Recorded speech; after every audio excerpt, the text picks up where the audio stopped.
Mirror, mirror on the wall, what's the most unstoppable of them all? The A-10 Warthog, of course.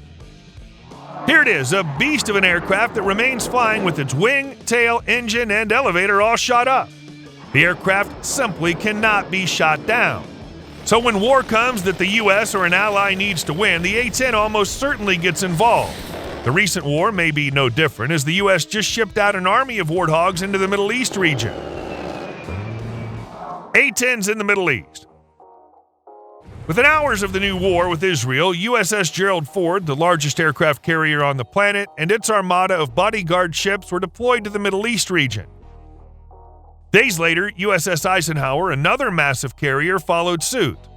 Aside from Israel being a highly respected and close ally to the U.S., the October 7th attacks that ignited the conflict also resulted in the kidnap and murder of tens of American citizens. Enough grounds for the U.S. to get heavily involved. Like the aircraft carriers weren't enough, the U.S. could soon add the lethal A-10 Warthog to the action. On Thursday, October 12, 2023, 5 days after the war began, Warthogs arrived in the Middle East. And by December, Warthogs were spotted practicing strafing runs. Strafing runs are when close air support aircraft attack ground targets using their mounted automatic cannons. In the case of the Warthog, this cannon's the most powerful of them all, and the overall aircraft itself, the most capable of all close air support aircraft. The $10 million aircraft has proven this time and time again in many battles over the last 5 decades, and it seems poised to do it once again. How would it achieve this? Well, the same way it always does, with a boatload of lethal battle-deciding capabilities. A-10 Lethal Battle-Deciding Capabilities. The A-10's the only aircraft in America's history to be built from the ground up as a close attack aircraft destined to provide close air support to troops on the ground. This could include anything from barraging an entire queue of enemy tanks to wiping out a large crowd of enemy personnel. The Warthog's debut happened in 1983, but it wasn't until the Gulf War in 1991 that the world really knew what this aircraft was capable of. 132 A-10s were deployed to the conflict, and by the end of it, the A-10s had flown 8,100 sorties, launched 90% of the AGM-65 Maverick missiles fired in the conflict, and achieved a mission-capable rate of 95.7%. The A-10 built on these successes in Bosnia and Herzegovina, Kosovo, Afghanistan, Pakistan, Iraq, Libya, and so on, quickly building up quite a terrifying reputation for itself. All of these were made possible by an offense suite that enables it to drill holes in metal faster than a caterpillar drill and a defense armor that gives it more lives than a cat. 1. Offense. The Warthog was built around its main weapon, the GAU-8 Gatling-style Avenger autocannon, which was also developed specifically for the Warthog. The gun has a high muzzle velocity and a super high rate of fire that enables the cannon to fire 3,900 large depleted uranium armor-piercing shell rounds every minute. Pilots have likened firing the gun to riding on the rockiest train tracks ever. They're basically sitting and flying on a massive machine gun. In addition to the gun, the A-10 is armed with the AGM-65 Maverick air-to-surface missile. Guided by electro-optics and infrared, the Maverick missile allows target engagement at much greater ranges than the cannon and thus allows the A-10 to avoid air defense systems.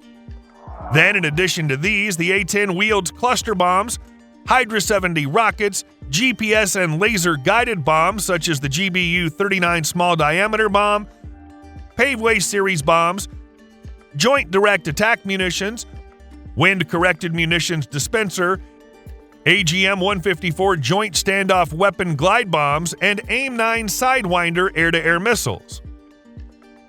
2. Defense.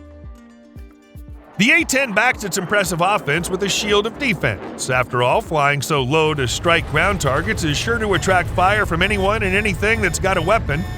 To handle this fire, the A-10 features 1,200 pounds of titanium aircraft armor, whose interior surface that's directly exposed to the pilot is covered by a multi-layer nylon spall shield to protect against shell fragmentation. This enables the A-10 and its pilot to survive direct hits from 23mm cannon fire, 57mm shell fragments, explosives, and armor-piercing projectiles. The aircraft also features double redundant hydraulic flight systems and a mechanical system as a backup in case hydraulics is lost.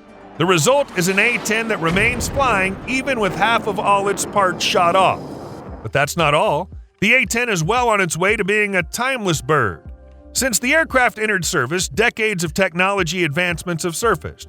The A-10 has thus been upgraded to wield many of these new technologies to not just stay relevant on today's battlefield, but stay dominant. Here are these upgrades, split into their respective suites. Suite 8. The A-10 upgrades with the Suite 8. Suite 8 came with more effective communication between A-10 pilots and personnel on the ground by introducing the V-12 lightweight airborne recovery systems into the aircraft's center interface control unit. Suite 8 also came with new weapons such as the AGR-20 Advanced Precision Kill Weapon System, which offered longer strike ranges than the Warthog was capable of and loaded 4 times faster than its predecessor. With such a weapon, the A-10 could strike targets from greater distances as opposed to having to fly closer to danger to unload its payload. Suite 9. Suite 9 was up next, and it didn't disappoint. It came with the integration of a situational awareness pad into the operational flight program of the Warthog. This enabled Joint Terminal Attack Controllers report their positions digitally as opposed to having pilots search for them from thousands of feet in the air, which is as inefficient as it sounds.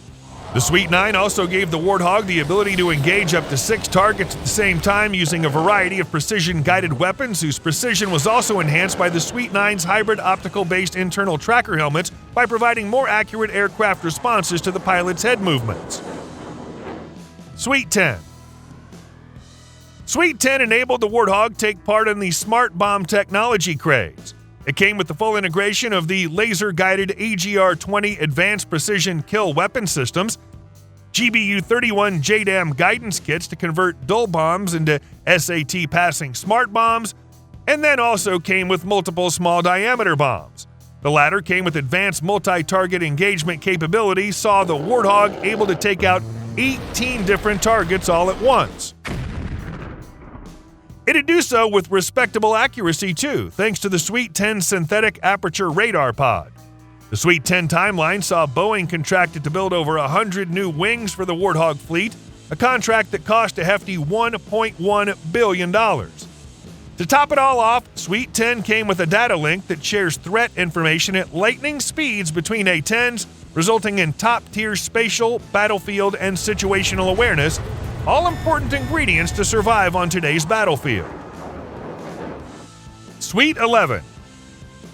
Suite 11 is the latest one yet and therefore comes with the most advanced gifts the A-10 could get. It'd upgrade the A-10 from an older aircraft of the late 1900s to as close to a modern 5th-generation aircraft as possible. The majority of the generation upgrading upgrades were internal, as much couldn't be done economically to reshape the aircraft to be as sleek or stealthy as the 5th-generation F-22 Raptor, for instance, but enough was done to make the Suite 11 the most significant modernization of the A-10's cockpit since 2005, the year the Raptor entered service. Suite 11 upgrades included a digital primary display in the form of the new 11.6-inch 1920 by 1080 pixel multifunction color display high-resolution display system, or HDRS for short. The HDRS would treat A-10 pilots to cinema-level quality targeting pod footage and an advanced map engine to enhance target correlation with the battlefield. Following the HDRS was a jam-resistant GPS, a 3-dimensional surround sound system, the ARC-210 radio, and agile development methodologies that bring all these upgrades to work as one, while giving room for more upgrades to come in case Suite 12 becomes a reality sometime in the future. Since entering service half a century ago, the A-10 has been the staple of American close air support, raining metal from the sky. The aircraft has saved more American lives than most and has struck the fear of America and its allies in the hearts of rivals. Now it may do so once again in the Middle East as Israel, America's close ally, continues to fight in a fierce battle. To support the A-10 in its new mission, subscribe to this channel and give this video a like. Thanks for watching.